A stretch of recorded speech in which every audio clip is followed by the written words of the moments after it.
এরপর হুসেন মোহাম্মদের সাথে রাষ্ট্র শাসনের জন্য দায়িত্ব পালন করেছেন। দেখা যায় এমন স্বৈরাচার করেছেন যার কারণে বাংলাদেশে কোথাও তাদের আশ্রয় নাই। 5ই আগস্ট বাংলাদেশ 2024 সালে 5ই আগস্ট এদেশ এই যুবকেরা, মেধাবীরা, এদেশের আপাত জনতা সবাই নেতৃত্ব দানে বাংলাদেশের শোষণ মুক্ত করেছে। কিন্তু শোষণ মুক্ত করার পরেও এক জাতি আছে, তারা শোষণের শিক্ষা গ্রহণ করেছে 17 বছর। 17 বছরে তারা শিক্ষা গ্রহণ করে নাই।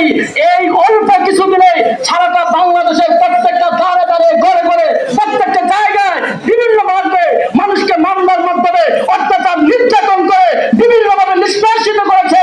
বাংলাদেশের মানুষ আর তাদের দেখতে চায় না। সম্মানিত এলাকাবাসী, আমি বক্তব্য দিতে গেলে 2-4 ঘন্টায় আমি আমার কথা শেষ করতে পারবো না।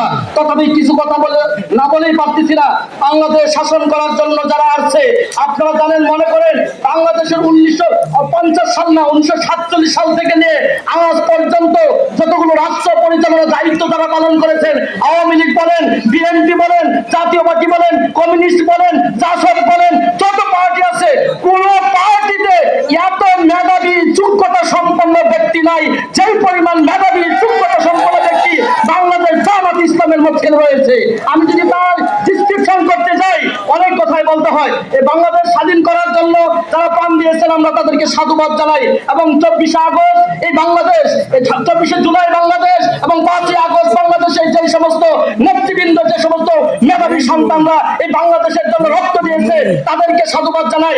এই বাংলাদেশ পরিচালনার জন্য আপনারা দেখেছেন বাংলাদেশের যতগুলো ভার্সিটি আছে, যতগুলো বিশ্ববিদ্যালয় আছে, যতগুলো জায়গা আছে, প্রত্যেকটা জায়গায় এই ছাত্ররা